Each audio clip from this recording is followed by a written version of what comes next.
جیسے ہی قمر نے ایک سیلاب دیکھا چیونٹیوں کا اور کہا کہ پاک ہے وہ ذات جو یہ جانتی ہے ان کی تعداد کیا ہے، تو ایک مرتبہ مولا کائنات نے کہا قمر یہ نہ کہو،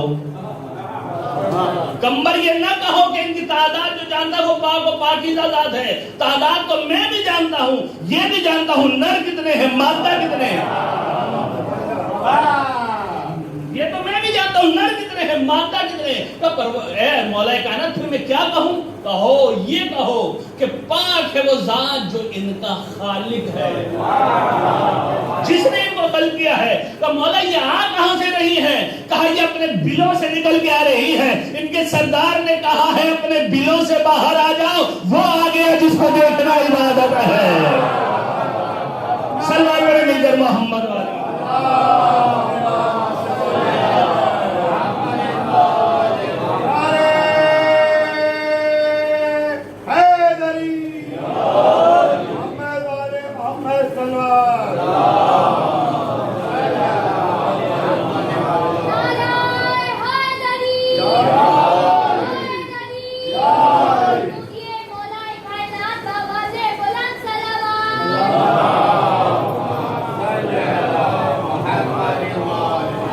یہاں پر باہر آ رہے ہیں اور یہاں پر دوسری جگہ پر حکم ہو رہا ہے کہ اندر چلے جاؤ، بلا لیا۔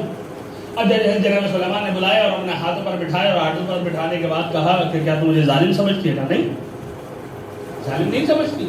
کہ پھر کیوں کہا بلو میں کیوں چلی جاؤ؟ کہ اس لیے کہا کہ ہماری عبادت کا وقت تھا، کہیں ایسا نہ ہو کہ آپ کا جاؤ حشم دیکھ کر جو آپ کے اس میں مشغول ہو جاتا اور عبادت رہ جاتی۔ تو بڑی ذہین دکھائی دیتی ہے، بڑی ہوشیار ہے۔ ایک مرتبہ کہا کہ اچھا یہ بتا تو افضل یا میں افضل، تو افضل یا میں افضل؟ تو ایک مرتبہ چونٹی نے کہا کہ فیصلہ آپ کیجیے۔ کیسے؟ کہ آپ کو کون اٹھائے ہوئے ہے؟ آپ کو کون اٹھائے ہوئے؟ کہ ہوا۔ کہ مجھے کون اٹھائے ہوئے ہے؟ کہ میں، یعنی نبی۔ تو ایک مرتبہ چونٹی نے کہا فیصلہ آپ کیجیے، جس کو ہوا اٹھائے وہ افضل ہوتا ہے یا جس کو نبی اٹھائے وہ افضل ہوتا ہے؟ تو عزیزان گرامی اب فیصلہ آپ کریں، جس کو نبی اٹھائے وہ افضل ہوتا ہے یا جس کو نبی اٹھا دے وہ افضل ہوتا ہے؟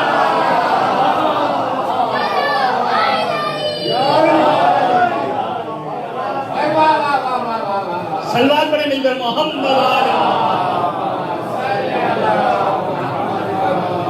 ملتا ہے روایت، جا کر پڑھے قوموا عنی، میرے پاس اٹھ کے چلے جاؤ۔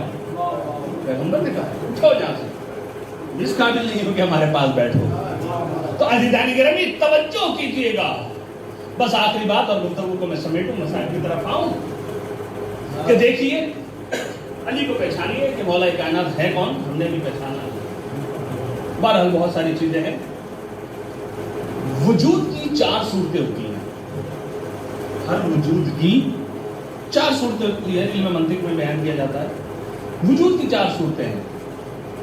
ایک صورت ہے ذہن، ایک صورت ہے لفظ، ایک صورت ہے کتابت میں، اور ایک صورت ہے خارجی یعنی ہونا۔ اب اس کی میں مثال دیتا ہوں۔ رومال، ایک مرتبہ اس رومال کی صورت میرے ذہن میں ہے، صورت ذہن۔ ایک مرتبہ رومال رومال رومال صورت لفظی ہے، ایک مرتبہ ہے کتابت میں رومال رومال رومال یہ شکل بنا دی، اور ایک مرتبہ یہ خارج میں رومال ہے۔ تو اب مجھے یہ بتائیے کہ ان 4 صورتوں میں سے کون سی صورت صحیح ہے اور کون سی غلط؟ کون سی صورت میرا پسینہ صاف کرے گی؟ ذہن والا رومال پسینہ صاف کرے گا؟ نہیں۔ لفظ والا رومال پسینہ صاف کرے گا؟ نہیں۔ کتابت والا رومال پسینہ صاف کرے گا؟ نہیں۔ جب تک یہ رومال خارج میں نہ ہو اس وقت تک میرا پسینہ صاف نہیں ہوگا۔ بس علم منطق کے مطابق وجود کی 4 صورتیں، ایک صحیح 3 غلط۔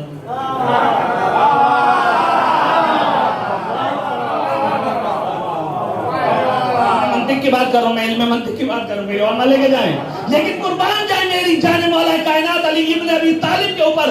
اگر ذہن میں علی کا تصور آ جائے تو عبادت، اگر زبان سے علی علی کروں تو عبادت، لکھنے بیٹھ جاؤں علی علی تو عبادت، اگر خارج میں علی ہو علی کو دیکھوں تو عبادت ہے۔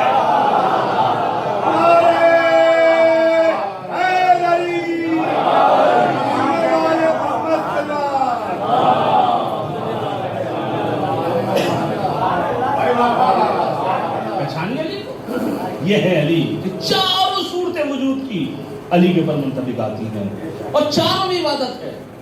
ایسا نہیں ہے کہ کوئی صورت علی کے لیے غلط ہو جائے. علی غلط ہے کب؟ سلوات پڑھیں نا مل کر محمد آل محمد.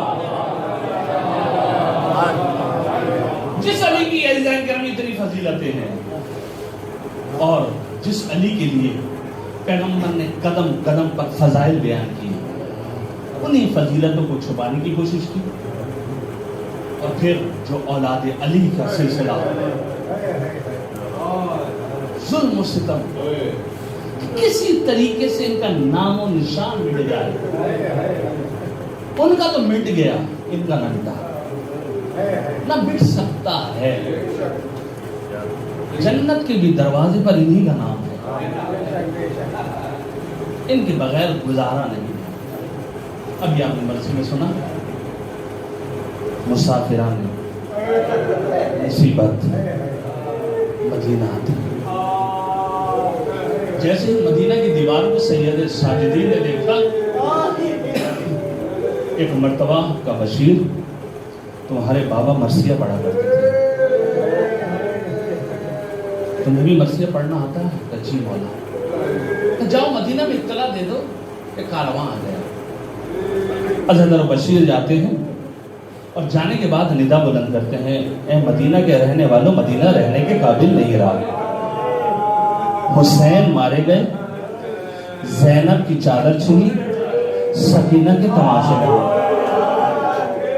جیسے ہی بشیر نے کہا نا, ایک مرتبہ یہ کہنے کے بعد بنی ہاشم کے محلے میں آئے, اور جب بنی ہاشم کے محلے میں آئے یہی کہا, اے مدینہ کے رہنے والوں, مدینہ رہنے کے قابل نہیں رہا.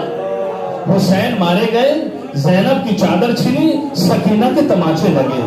جیسے یہی کہا نا, کہتے بنی ہاشم کے محلے کے گھر سے ایک ضعیفہ عصا کا سہارا لیے ہوئے گھر سے نکلی, اور جیسے ہی نکلی نا تو ایک مرتبہ کا بشیر دوبارہ کہیو کیا کہہ رہا ہے, کہ حسین مارے گئے, زینب کی چادر چھینی, سکینہ کے تماچے لگے.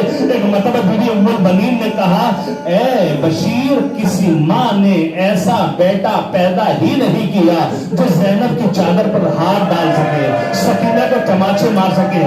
کہا بی بی مسئلہ یہ ہے کہ عباس کے سر پر گرز لگا تھا, اس کے بعد یہ ہوا.